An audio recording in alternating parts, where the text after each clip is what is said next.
Hello everyone, मी प्रीती देसाई स्वागत करते आहे तुमचं ट्रेड माइंड एज्युटेक या यूट्यूब चॅनलवरती. आणि सध्या आपण बघत आहोत ट्रेडिंग हॅबिट्स नावाचं पुस्तक, जे आपण आपल्या मराठी भाषेमधून एक्सप्लेन करत आहोत.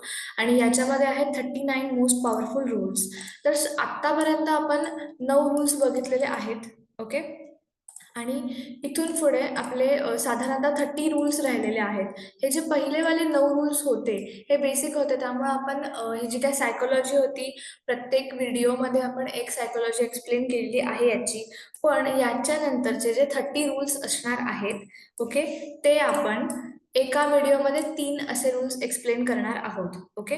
म्हणजे टोटल 10 व्हिडिओजमध्ये आपलं ट्रेडिंग हॅबिट्स नावाचं जे पुस्तक आहे हे आपल्याला कम्प्लीट करायचं आहे. आणि याची कंप्लीट सायकोलॉजी आपल्याला शिकायची आहे. तर इथून पुढच्या व्हिडिओजमधून, म्हणजेच आजपासून सुरू होणाऱ्या व्हिडिओजमधून एका व्हिडिओमागे 3 सायकोलॉजीज असतील. ओके. आणि या तिन्ही सायकोलॉजीज तुम्ही अगदी व्यवस्थितपणे समजून घ्या आणि नोट डाऊन करत चला. ओके. येस. आता हा जो काय व्हिडिओ आहे आजचा, हा ट्रॅव्हलिंगमुळे मी PPT द्वारे शूट करू शकलेले नाही आहे. त्यामुळे मी तुम्हाला प्लेन ट्रेडिंग व्ह्यूच्या स्क्रीनवरती हे जे काय सायकोलॉजीज आहेत हे एक्सप्लेन करणार आहेत. यामध्ये कुठल्याही प्रकारचं एडिटिंग वगैरे नाही आहे, जस्ट प्लेन व्हिडिओ राहणार आहे. सायकोलॉजीज तुम्हाला व्यवस्थित समजतील तिन्ही, ही गॅरंटी मी तुम्हाला देते. बट फक्त प्रेझेंटेशनचा सवाल आहे, त्यामुळे मी ट्रेडिंग व्ह्यूच्या स्क्रीनवरून हा जो काही व्हिडिओ आहे हा टेक्स्टमध्ये मी हे रूल्स जे आहेत हे लिहिलेले आहेत आणि त्यातून तुम्हाला एक्सप्लेन करणार आहे. ओके. येस. सो सगळ्यात पहिल्यांदा, जर हे 9 व्हिडिओज बघितलेले नसतील तर चॅनलवरती प्लेलिस्ट आहे, त्यामध्ये जाऊन हे व्हिडिओज चेक करा. कारण की इथून पुढचे जे काही व्हिडिओज आहेत, 30 व्हिडिओज जे काही राहिलेले आहेत, त्याच्यामध्ये थोड्याफार प्रमाणात पाठीमागच्या व्हिडिओजचा थोडासा सारांश येईल, समरी वाईज येईल काही पॉईंट्स. त्यामुळे हे 9 व्हिडिओज व्यवस्थित तुम्ही लर्न करा, शिका व्यवस्थित. आणि त्यानंतर आजपासूनच्या व्हिडिओज तुम्हाला स्टार्ट करायचं आहे. ओके. येस. सो आपण स्टार्ट करूया. त्यासाठी मी जाते माझ्या ट्रेडिंग व्ह्यूच्या स्क्रीनवरती. ओके. सो आपल्याला शिकायचं आहे आता 10वा रूल, म्हणजे आपली 10वी सायकोलॉजी.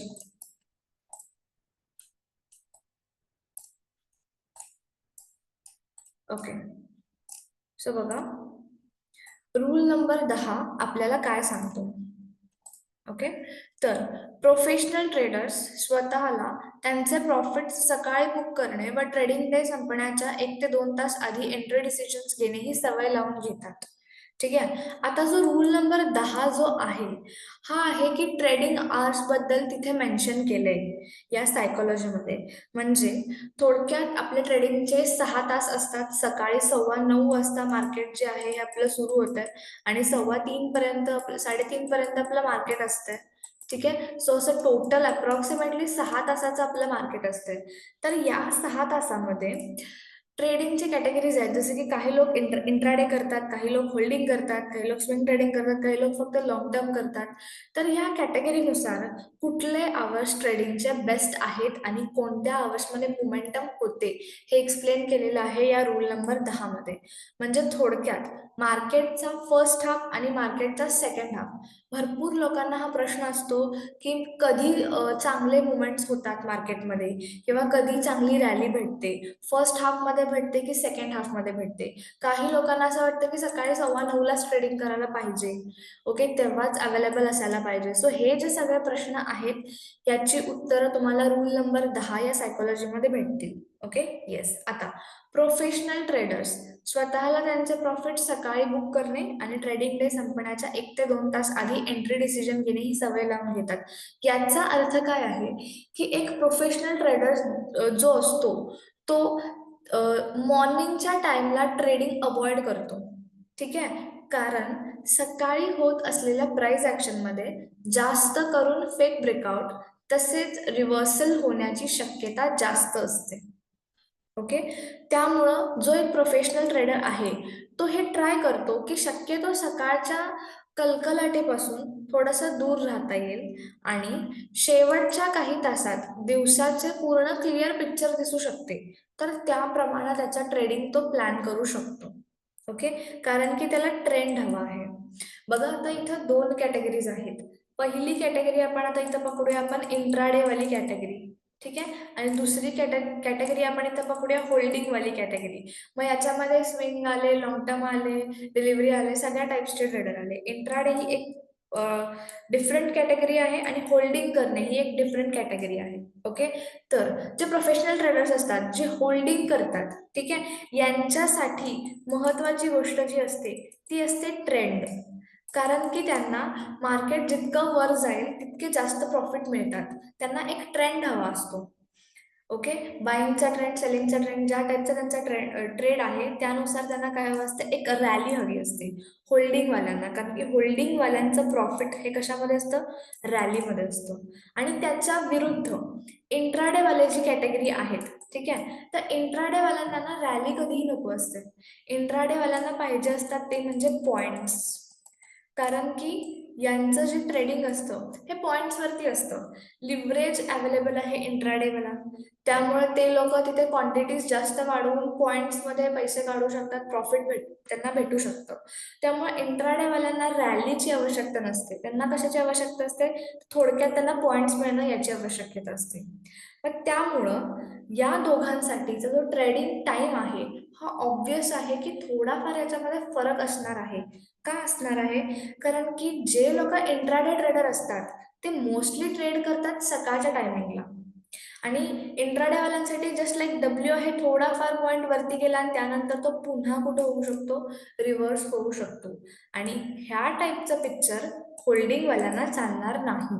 कारण की त्यांना एक क्लिअर ट्रेंड लागणार आहे. आणि म्हणून जे लोक लॉंग टर्म करतात, स्विंग करतात, होल्डिंग करतात, त्यांना ट्रेंड ओळखण्यासाठी कधीचा चांगला टाइम पिरियड असतो तर शेवटचे तास, म्हणजे मार्केट क्लोज होण्याच्या आधी जे काही सेकंड हाफ आपण ज्याला म्हणू शकतो तो टाइम पिरियड आहे चांगला. कोणासाठी, होल्डिंगवाल्यासाठी. ठीक आहे. कारण की बघा सेकंड हाफ हा मानसिकदृष्ट्या देखील चांगलं काम करतो. कारण की तिथे इंट्राडेचा कलकलाट जो असतो त्याच्यापासून आपण काय राहतो, दूर राहतो. ओके. मग ही गोष्ट लक्षात घ्यायची आहे तुम्हाला.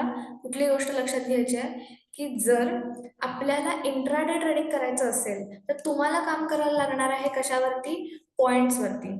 बरोबर आहे ना. तिथे तुम्हाला रॅली घेऊन काय उपयोग नाही आहे. कारण की intraday is like particularly short period, थोड्याच टाइमसाठीचं काम आहे इंट्राडे करणं. त्यामुळे इथं तुमचा फोकस तुम्ही ठेवा की पॉईंट्स काढणे. ओके.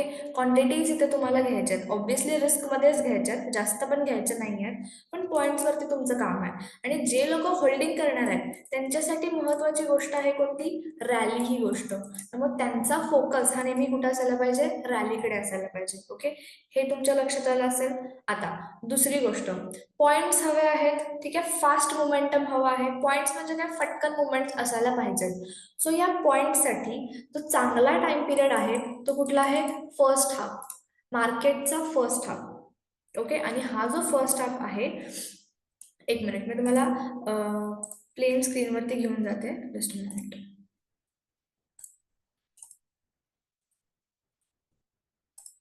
हां. ओके.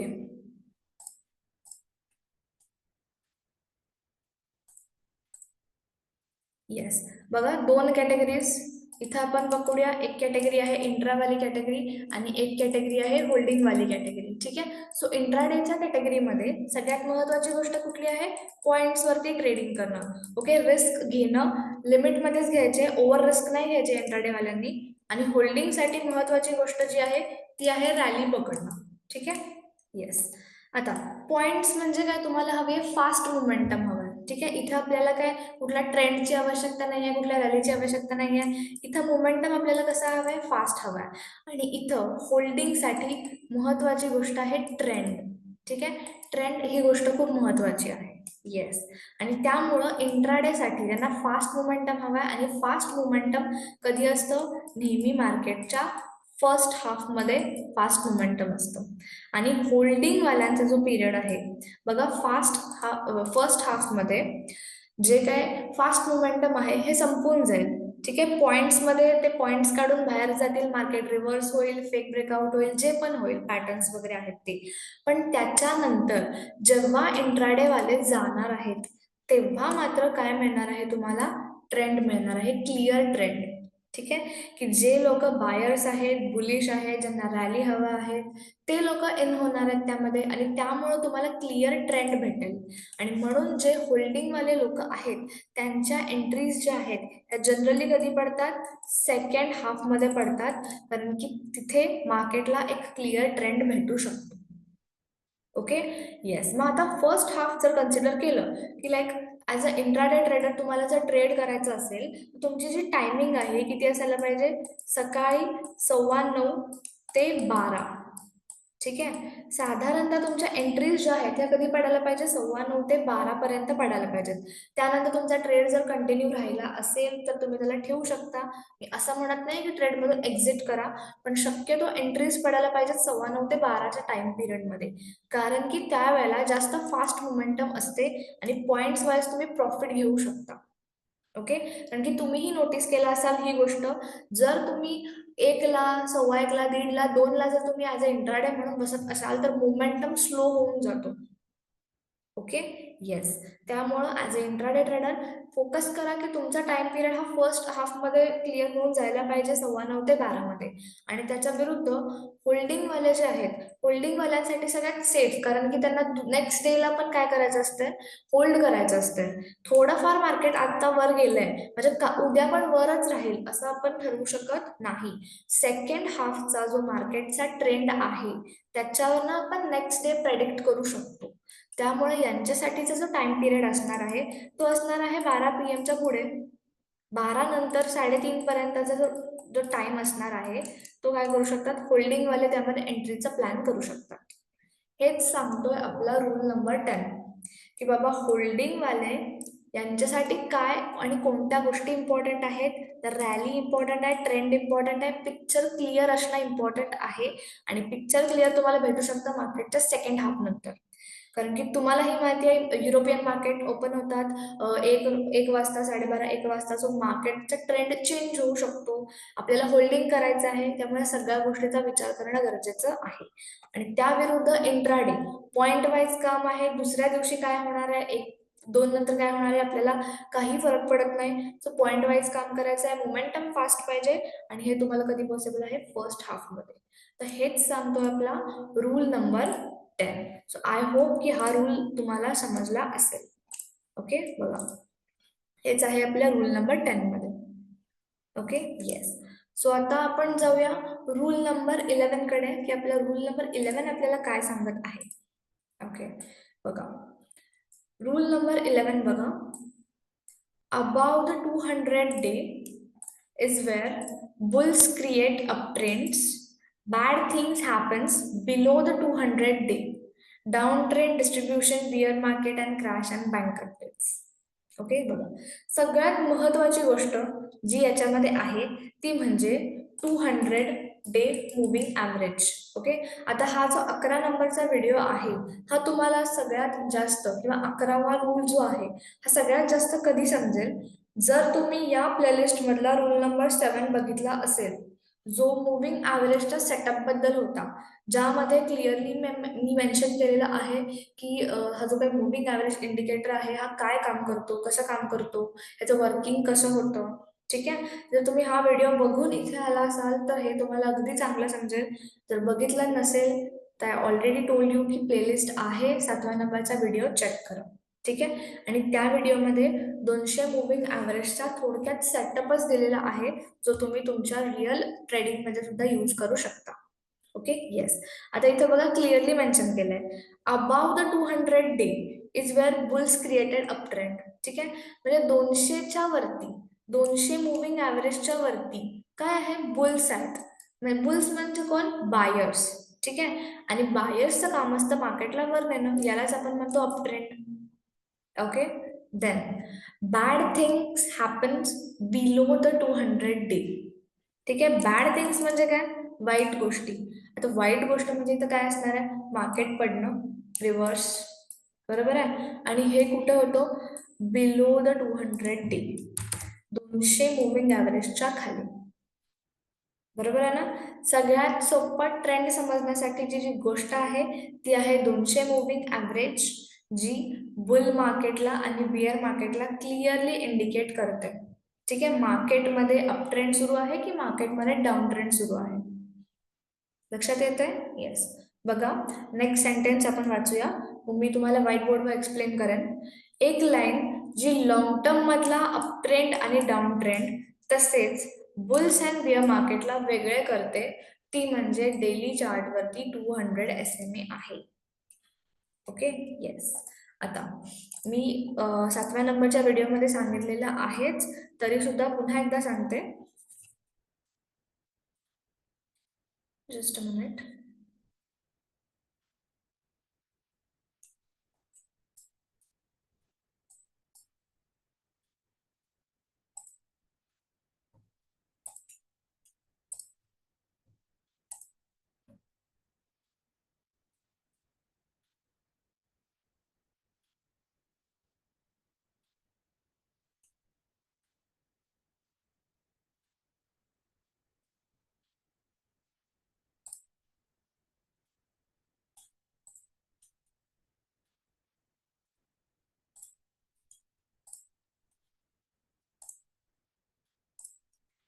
ओके.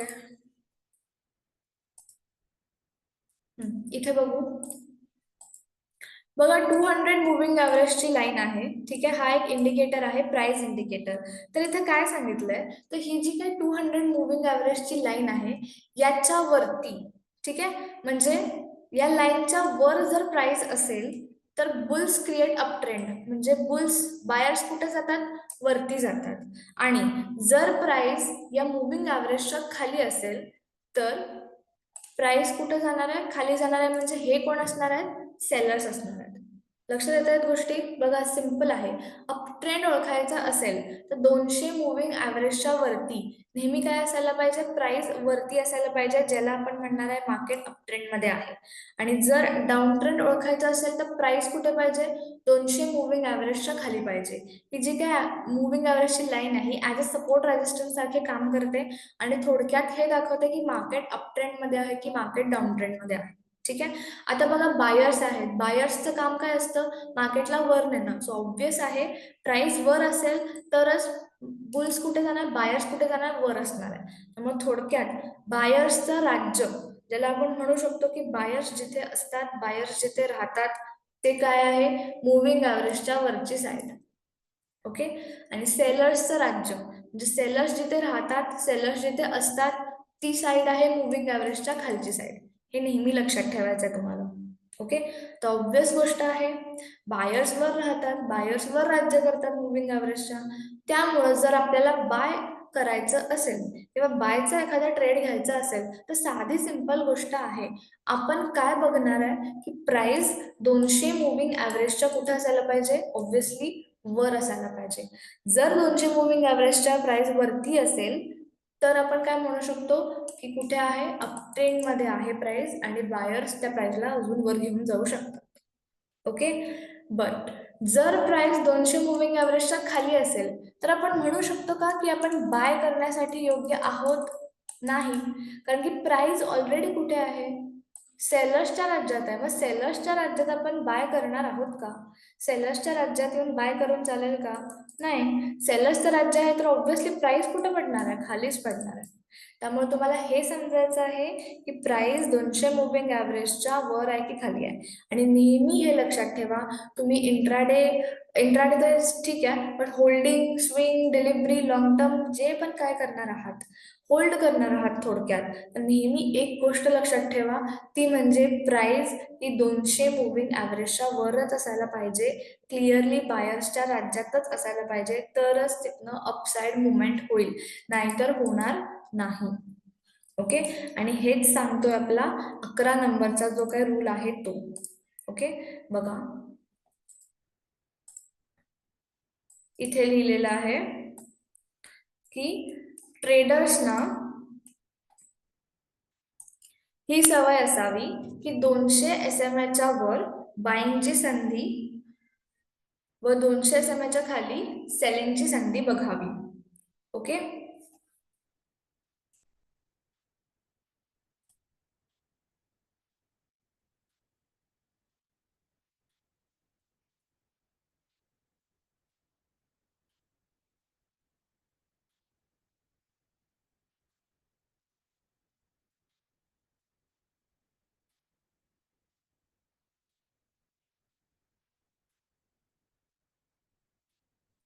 बघा, ट्रेडर्सना ही सवय असावी की 200 एस एम च्या वर बायिंगची संधी आणि 200 एस एमच्या खाली सेलिंगची संधी बघावी. कारण की मगाशी आपण जे बघितलं ते क्लिअर आहे ना, की जर प्राइस मुव्हिंग ॲव्हरेजच्या वरती असेल तर ऑब्व्हियसली आपण बायर्सच्या राज्यात आहोत, बाय करू शकतो, आणि खाली असेल तर सेलर्सच्या राज्यात आहोत, तिथं बायची तरी अपॉर्च्युनिटी नाही आहे. Okay. Then stock price down trend पासून की लेवल 200 एस एम ला 200 एस एम ला येत असेल तर फर्स्ट पुलबॅकला नवीन बुल मार्केटची सुरुवात असू शकते. ओके. बघा, आता मगाशी काय सांगितलेलं की जर प्राइस 200 मुव्हिंग ॲव्हरेजच्या खाली असेल, ओके, तर तिथे बायची अपॉर्च्युनिटी असणार आहे का?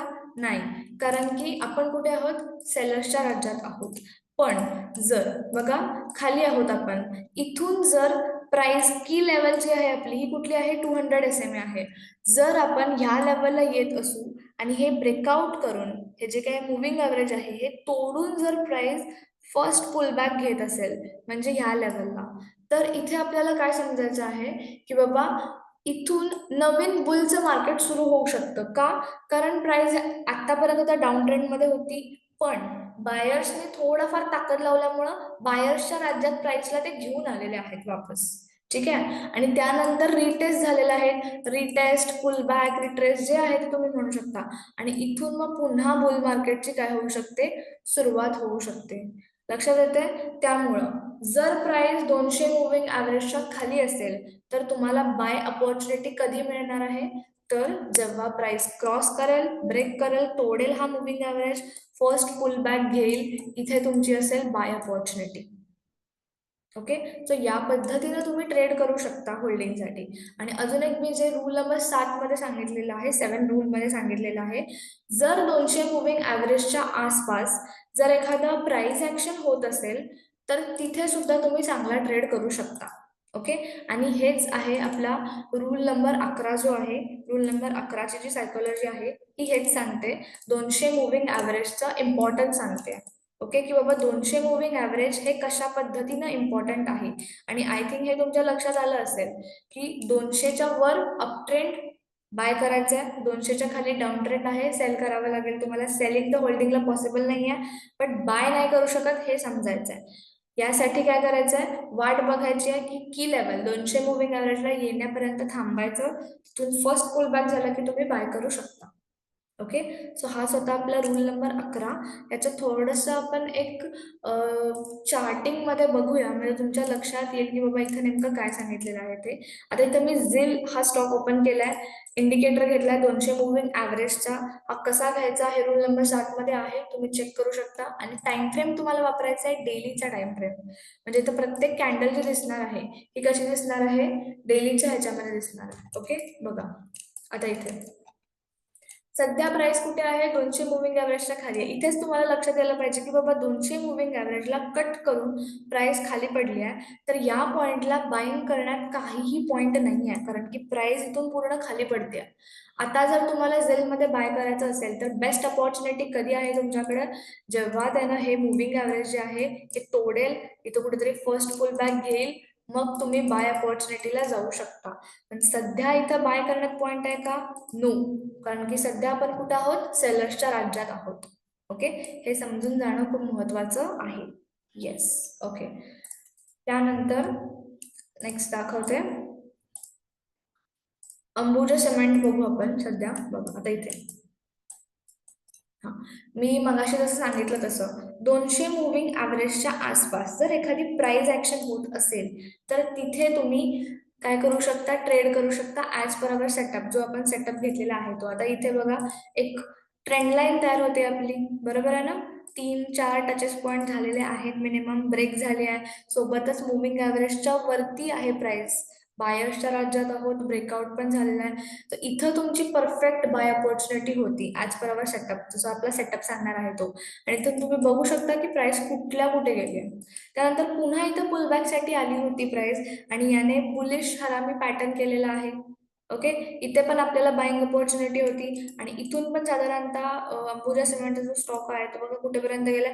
हा, 15% पेक्षा जास्त रिटर्न्स त्याने दिलेले आहेत, 17.50% रिटर्न्स दिलेले आहेत. लक्षात येते ना? जवळपास 15 ते 20 दिवसात जर तुम्हाला 15% रिटर्न्स भेटत असतील आणि ते पण निवांत, तुम्हाला काही काम करायचं नाही आहे, जस्ट लाईक दिवसातून अर्धा ते 1 तास जरी तुम्ही हे चेक केलं विथ 200 मुव्हिंग ॲव्हरेज, तरी तुम्हाला इनफ आहे. ओके, सो अशा पद्धतीनं 200 मुव्हिंग ॲव्हरेज जे आहे हे काम करतंय. ठीक आहे, आता इथे जेव्हा यानं 200 मुव्हिंग ॲव्हरेज खाली ब्रेक केलं होतं, इथे आपण होतो सेलर्सच्या राज्यात. ओके, इथे बाईंग करण्यात काही पॉईंट नाही आहे, आपली बाईंगची परफेक्ट अपॉर्च्युनिटी आपल्याला भेटली होती इथेच. ठीक आहे, सो या पद्धतीनं तुम्हाला रूल नंबर 11ची जी सायकोलॉजी आहे ही यूज करायची आहे with 200 moving average. So I hope तुम्हाला रूल नंबर 11 जो आहे हा समजला असेल. ठीक आहे, येस. त्यानंतर आपण जाऊया आपल्या रूल नंबर 12कडे. सगळ्यात छोटा आहे रूल नंबर 12, पण खूप इम्पॉर्टंट आहे आणि तो काय आहे हे आपण बघूया.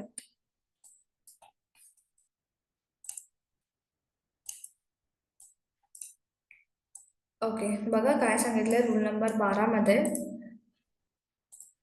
It's much easier to watch a few than many. Okay, बघा, it's much easier to watch few than many याचा अर्थ काय आहे? बघा, काही लोकांना सवय असते, मी इक्विटी मार्केट पण करणार, मी फॉरेक्स पण करणार, मी क्रिप्टो पण करणार. ठीक आहे, आता सोमवार ते शुक्रवार आपण नॉर्मली इंडियन मार्केट करतो, कमॉडिटी मार्केट करतो, आपण असं पकडून चालूया. तरी सुद्धा काही लोकांना असं वाटतं की शनिवार रविवार तर सुट्टी आहे इंडियन मार्केटला, मग काय करायचं, मग क्रिप्टो ट्राय करूया का, थोडंफार क्रिप्टोमध्ये इन्व्हेस्टमेंट करूया, तिकडे थोडं ट्राय करूया. किंवा ऑलरेडी इक्विटी मार्केट करतोय आपण, तर फॉरेक्स पण करूया, ऑप्शन्स पण करूया, कमॉडिटी पण करूया, सगळं करूया. ठीक आहे, पण एक गोष्ट नेहमी लक्षात ठेवा की एवढं सगळं करण्यापेक्षा जर तुम्ही एकच सेगमेंट पकडला, एकच मार्केट पकडलं आणि त्यामध्ये जर मास्टरी केली, तर तुम्हाला तिथून जास्त पैसे भेटतील. बरोबर आहे ना? 1760 गोष्टी बघण्यापेक्षा जर थोड्याच गोष्टी बघितल्या आणि त्यामध्ये जर मास्टरी केली, तर ते सगळ्यात उत्तम असतं. आणि हेच सांगतोय आपला रूल नंबर 12.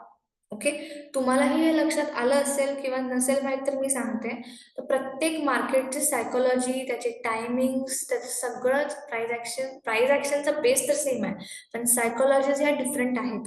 काही गोष्टी इक्विटी मार्केटमध्ये चालतात, काही गोष्टी ऑप्शन्समध्ये त्या नाही चालत, फ्युचर्समध्ये नाही चालत, फॉरेक्समध्ये कुठल्या वेगळ्याच चालतात, क्रिप्टोमध्ये कुठल्या वेगळ्याच चालतात. त्यामुळे ॲट द सेम टाइम तुम्ही सगळे टाईपचे मार्केट करू शकत नाही. ठीक आहे, आणि ते सायकोलॉजिकल मानसिक दृष्ट्या पण तुम्हाला हेडेक होणार आहे. कुठेतरी एक ब्रेक लागतो, कारण की आपलं काम हे डोक्याचं आहे, जास्तीत जास्त ट्रेडिंग करणं, सायकोलॉजी मेंटली आपण स्टेबल लागतो, व्यवस्थित लागतो. आणि सेम टाइमला जर तुम्ही अशा वेगळे वेगळे पदार्थ घेऊन बसला असाल ताटामध्ये, तर मग हे अवघड जातं की आता काय खाऊ, मग काय खाऊ, कधी काय खाऊ. ओके, त्यामुळे काय करायचं आहे, भरपूर साऱ्या गोष्टी बघण्यापेक्षा एक किंवा दोनच गोष्टी सिलेक्ट करा, सेगमेंट सिलेक्ट करा, तुम्हाला जे चांगले वाटत आहेत. आणि सगळ्यात महत्त्वाचं म्हणजे ज्यातनं तुम्हाला खरोखर पैसे येतात. असं नाही आहे की मला हा आवडतो तर मी हा ट्राय करेन, असं नाही. खरोखर मला ज्यातनं रिअल अर्निंग्स होत आहेत, तो एखादा सेगमेंट पकडून जर तुम्ही त्यात ट्रेड करायला सुरू केला आणि त्यात जर मास्टरी केली, तर त्याच्यासारखा उत्तम ऑप्शन तुम्हाला दुसरा कुठला नाही आहे.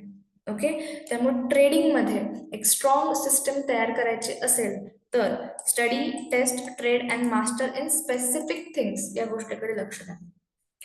स्टडी करा, टेस्टिंग करा, ट्रेड करा आणि त्यामध्ये मास्टरी करा, कारण की तेच तुम्हाला जास्त पैसे भेटून देणार आहे.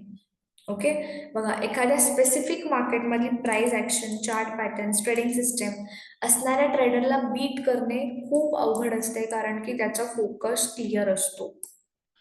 काही लोक like professional traders specifically trade करतात, काही लोक गोल्ड तर गोल्ड करतात, काही लोक फक्त इक्विटी तर इक्विटी मार्केट करतात, काही लोक फक्त ऑप्शन सेलिंग करतात. ठीक आहे, आपल्याला काय सूट करतं, ही एक कॅटेगरी आपण पकडायची आहे आणि त्यामध्ये तुमचा पिक्चर नेहमी क्लिअर असू दे, फोकस क्लिअर असू दे आणि त्यामध्ये तुमची मास्टरी असू देत. ना की मी हे पण करणार ते पण करणार असं करू नका.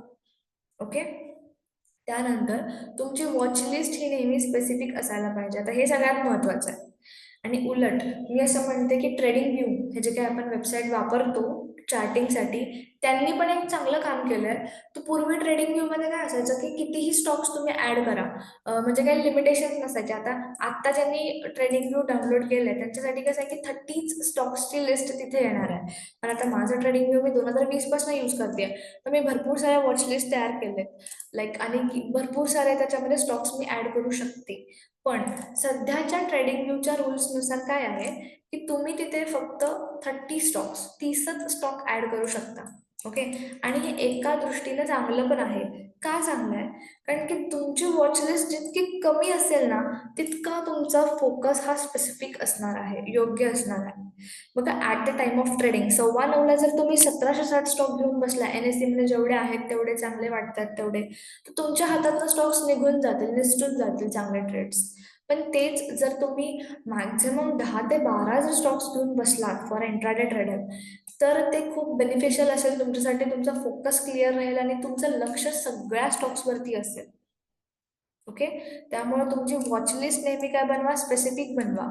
आता जर तुम्ही मला विचाराल तर माझी जी डे ट्रेडिंगची वॉच लिस्ट आहे, म्हणजे लाईक इंट्राडे ट्रेडिंगची जी वॉच लिस्ट आहे, ती पण फार स्पेसिफिक आहे. तिथे कुठे दिसते आहे म्हणून.